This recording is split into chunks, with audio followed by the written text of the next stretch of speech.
go over every level of it. But there are obviously huge breaking news stories about Obama and secret deals with Iran. We've also got Obama not waiting on legislation. I've got a pen, and I can use it to sign executive orders. Very serious situation. We're going to be playing that video clip coming up as the world just gets crazier and crazier. Obviously, now the Federal Reserve is openly talking about hyperinflation being a good thing. That's the decision they've made to go with that while depressing the real economy, adding the icing of serious inflation. So you get the worst of both worlds. We're going to be looking at that. Also, the Kelly Thomas verdict. Cops now have license to murder. That story's up on Infowars.com and PrisonPlanet.com. This is the son of a retired police officer who said he's ashamed that he was ever a police officer, who is schizophrenic and had no criminal record for anything serious. And they tell him to get up and, move and tell them who they are. And then they say, if you don't, we're going to hurt you real bad. And then they pin him down, 8 cops, and kill him. And, this is a 14-minute video. And I'm not going to play the whole thing today, but I just asked one of my crew to condense it down. We've got a 4-minute clip of it, but just to show the beginning of the encounter, then what it goes through, then beating him in the head with flashlights till his whole face caved in. A jury has found that he died of an unknown heart condition 4 days after being in a coma at the hospital. And, of course, when you look at the 2 so-called police officers, they look like they could be Hollywood stars to play like evil minions of a goblin or something. If you look at the 2 police officers who were tried. And the jury, I think just out of fear and out of a spirit of toadying, found them not guilty. It's a very, very dangerous type precedent when it's all on video. And before the video got released, the police lied about what had happened. And this guy, is obviously being slowly tortured to death.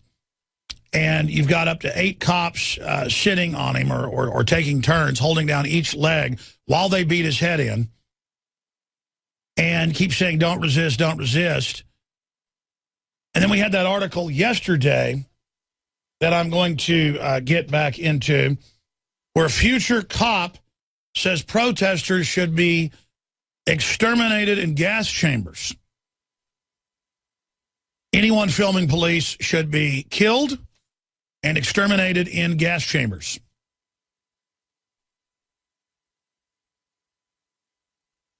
Now the person is claiming that a friend used his Facebook account while at his home to post the threatening message.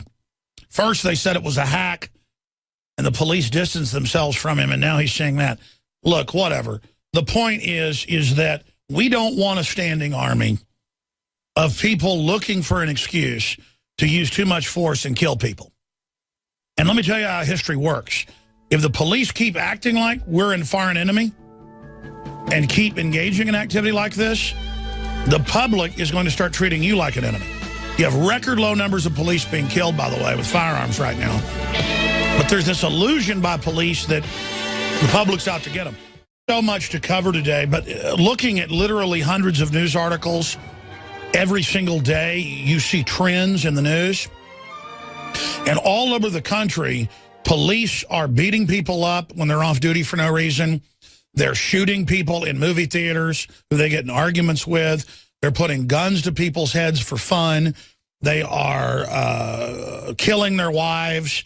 It's getting bad because you take a bunch of soldiers, you teach them the public's their enemy, you militarize them, you put them on a bunch of steroids, you give them instinctive killing training, they're going to start killing people.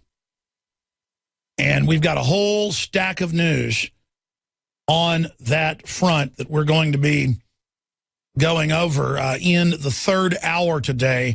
I'm going to spend some time giving you the jury's verdict when they found the police that clearly beat Kelly Thomas to death out in California, and how the family and others responded.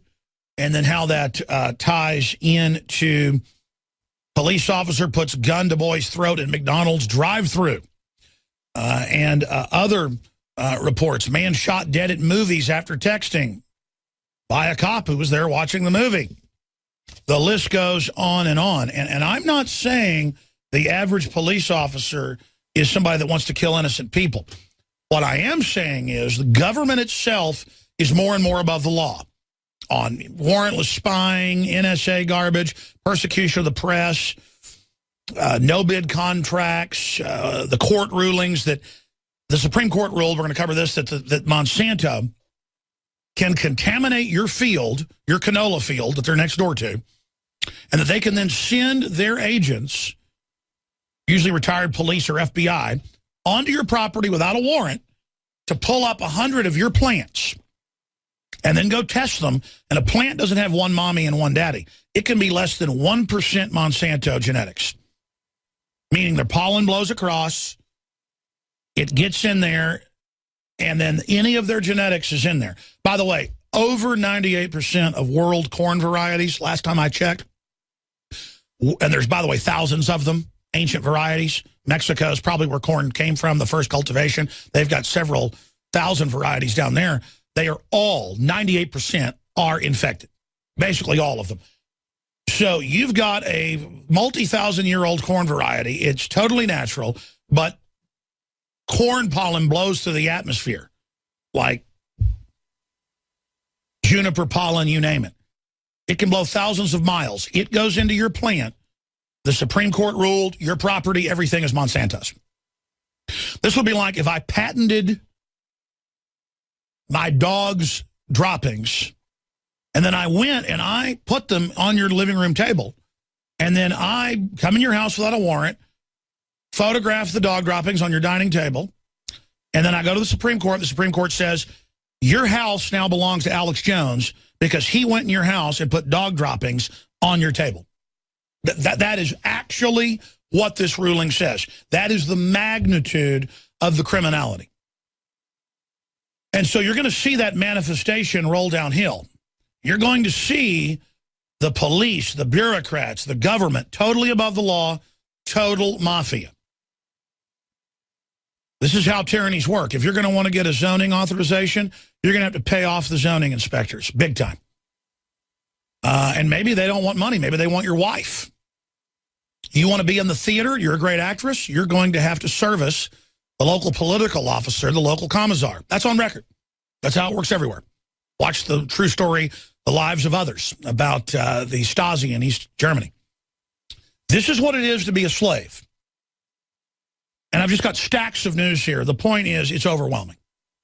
It's totally and completely overwhelming. They've said it's key that youth sign on to Obamacare to make it fly. That means they need to con them into paying exorbitant prices for the services to keep the Ponzi scheme going. Iran's leader says they've had a great victory with their nuke deal on the West. Israel is freaking out. Obama supporter leading IRS probe visited the White House for 7 hours. So you have the supposed whitewasher investigator hanging out in private meetings with El Jefe. Isn't that just nice? So continuing here, we're going to continue looking at Obama nominates cop killer advocate to head DOJ Civil Rights Division. And I've studied the case of Abu Jamal, and I think he's rightfully in prison. But everybody gets into this cause celeb case on both sides. The bottom line is, it's like that Homeland Security head for procuring armaments said they're going to have a race war and kill all the whites and finally got fired after 6 months of pressure. This is the type of people they're putting in the DOJ is what I want to point out. All of you right-wingers that worship the police and think they can do no wrong, what's going to happen when they've got all the Marxist and socialist in charge, like they've got with Eric Holder, who is an anti-American terrorist, basically? You see, that's why you got to keep checks and balances on the government, just like with liberals. You love Obama spying and persecuting the Tea Party right now, and Christian groups with the NSA and the IRS. What's going to happen when a Republican gets in, bozo? What's the old nursery rhyme? Jack Sprat could eat no fat, and his wife could eat no lean. So between the two, they lick the platter clean. You all get into party politics, and there are some differences there in things, but in the final equation, the same special interests are funding both sides where they get the outcome they want either way. House Republicans introduced resolution to impeach Attorney General Holder. Notice that happened last year in November, now 2 months ago.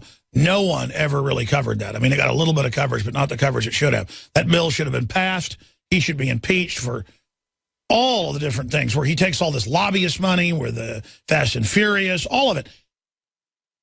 And it's only going to get worse. And, you know, my motto here is equal justice to all. Justice is blind, or you get a tyranny. And that's how it works. So when you don't get a conviction, and the DA over in L.A. literally, put his head in his hand and freaked out when they didn't convict these two so-called cops that beat this poor man to death. They tell him, we're going to hurt you. And they're sitting there flipping their billy clubs, and then they start beating him, and then he's begging him, and he begs, and only encourages him, and they kill him. And the jury, when you look at these two cops, I mean, if I was going to have central casting for total low-level killer thugs, if I was a Hollywood producer, I would hire these guys. These guys have a future in Hollywood if they want to play the part of just absolute bully little wimps. I mean, you look at them, they're little, they're weak, they're fat, and I'm not putting down little fat people. I'm a little overweight. The point is that you're not little and fat trying to go beat people up. There's nothing like a pack of wimps. Like, if I see really big, mean-looking cops, I think, oh, they're probably not going to cause a problem. For whatever reason, people that are powerful don't want to abuse their power, usually. Just that's the way it works. They're confident. They have too much pride. When I see a pack of weak-looking, socialist-style cops, I mean, I get concerned. I get really, really, really concerned when I see a pack of little, short-armed, short-legged wimps that are trying to act tough and trying to act evil. I immediately go, whoa, that's dangerous right there. Just like when I pull up at the gas station and see like 5 or 6 gangbanger thugs. I don't care if they're white meth heads or Mexican thugs or whatever they are, black thugs, doesn't matter. They're all the same. And you look at them, and the fact that they do look weak and stupid is why they're dangerous. They're dumb enough to kill you over nothing. And you see scum, you see trash, you know trash when you see it. And I look at these cops, and I look at the way they act and the way they behave. Find some photos of the cops. Just type in police officers charged in Kelly death, and you'll be able to find it. And later I'm going to put some videos together and stuff and cover this in the third hour and kind of go over it. But that's the issue here. By the way, you see this case right here? This is out of Business Insider. Confirmed, the DEA struck a deal with Mexico's most notorious drug cartel. And, of course, I followed this case in the federal courts, the actual documents. The drug cartel members that got arrested went into court and said, we work for the FBI and the CIA. We traffic the narcotics into the big banks. Let us go, or we're going to release all this info. And the FBI came in and confirmed with the judge, yes, national security sealed the court proceedings. That's all this is. With this drug kingpin, El Vicentillo, is that how you pronounce that?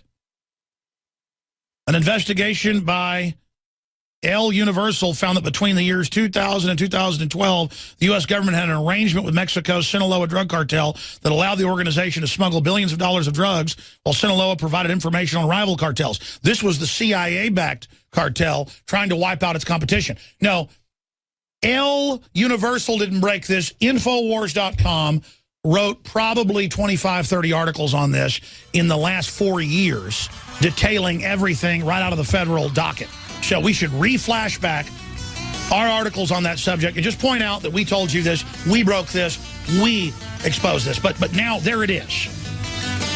There it is. And because we exposed it, and the El Paso Times, they were involved as well. But their investigation was full scale, so no one's going to give it attention. that the government is running the drug cartels. We'll be right back. Renowned author and expert Joel Skousen breaks down the globalist plan to shut down America and stage a new world war. In one day, America will go from day to night.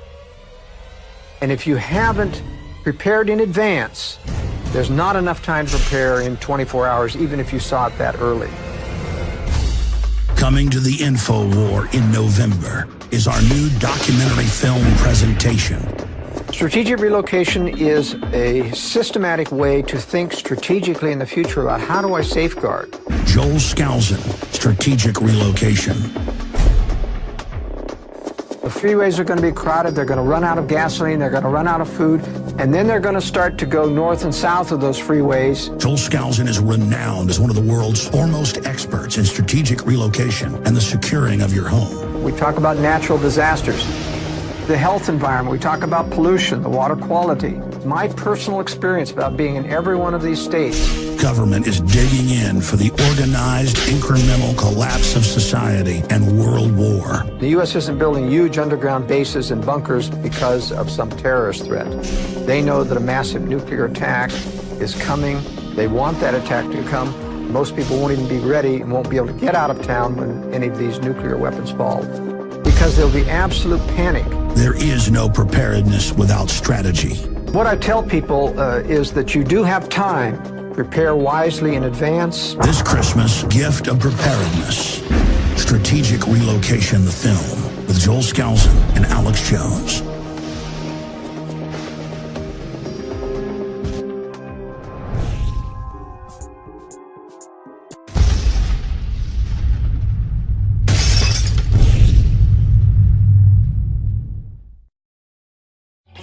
Just a decade ago, the United States was in the top 3 best places to do business in the world. The Wall Street Journal is now reporting that we're not even in the top 10. And that's what globalism is. Can you imagine how valuable it was to special corporate interest with NAFTA, GATT, and then all these other globalist deals to sell off American infrastructure and to make deals with communist China and countless other authoritarian regimes to move our main production offshore. That was the first looting and the sellout of the country, and replacing it is paramilitary police, giant prisons that are basically the modern gulags. And by every metric, we are transferring ourselves from a free country to a very serious tyranny. And once you start falling on the list of free countries, we're also very low on the list of free countries now in major university studies. In fact, I think it was last year, a major university listed us the 7th most tyrannical government in the world.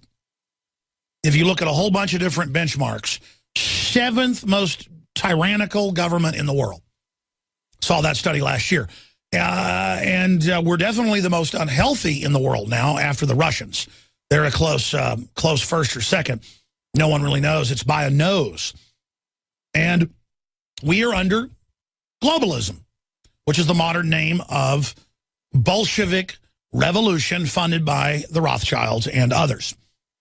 And if you like tyranny, we'll get ready for more. Now, I said I'd mention this in the next hour, but if you're a TV viewer, I want to just show folks the photo. We did find it now of the 2 police officers that were charged with killing the homeless man in California. And the jury found them not guilty. And everybody's pretty freaked out because they kill him over really 20 minutes. We're going to play some of that audio and video in the next hour, condensed down to just him begging for his life and to them striking him over and over again as they sit on his arms and legs and feet and finally crush in his windpipe to shut him up, begging for air. And I guess they did give him mercy after a while. And this is a police officer's son. And that's what I've always said before this case even happened. Fate has a strange way of working. Police that do stuff like this, when you claim that you're in an honorable position and you abuse innocent people and you're a sadist, you better be a full sadist. Because your wives, your daughters, your sons are going to die of cancer early. They're going to die in car wrecks, and they're going to be killed by cops and other criminals. I mean, it's real, folks. You don't have to wait for judgment when you die. You get judged twice. And that's what God-fearing is. I don't want to do anything bad. A, I have a conscience and it doesn't feel good. B, when I even think about doing something bad to somebody who's done me wrong, I go, no, I don't want that coming back on me. I just let them do what they're going to do. I take the high road unless I'm cornered and have to defend myself, and then I do it as morally as I can. And my life has just gotten better and better since I fully embraced that. And I've always embraced that, but I've fully embraced forgiving my enemies. I have fully embraced understanding psychology. I have fully embraced understanding this. But you look at the photo of these cops that are going to go free now, and I'm telling you, you look in their eyes, and I remember watching them in the courthouse and in some of the court proceedings that were on television. They didn't have the whole trial televised, but I mean, you look at those eyes and you look at those faces. Those are Arrested Development men who feel incredibly weak inside, and who, in a group of 8 people, want to find some weak homeless guy who doesn't even resist them and who panics out of fear. I mean, I'd run too if I saw a bunch of these cops walking up, flipping their nightsticks, and I'm sitting there in the cold doing nothing wrong. And it turned out he hadn't messed with cars. He had never stolen anything. He was a schizophrenic guy living on the street, and he was mentally ill, and he ran, and they killed him. And I'm telling you, police, if you don't decry this type of activity, if you don't cover this type of activity, if you don't go over this type of activity, if you don't say it's wrong, you're going to bring all this down on you and us. Just like it's now 56 million babies that have been aborted since 73. I keep saying 52 million. That's an old number. 56 million babies have been chopped up, plus. And we say they're not human. Well, now the government's going to say we're not human. You understand that? If we have no humanity, we go to living Hades. We'll be right back with huge amounts of news. Stay with us. You have found the New World Order Zone.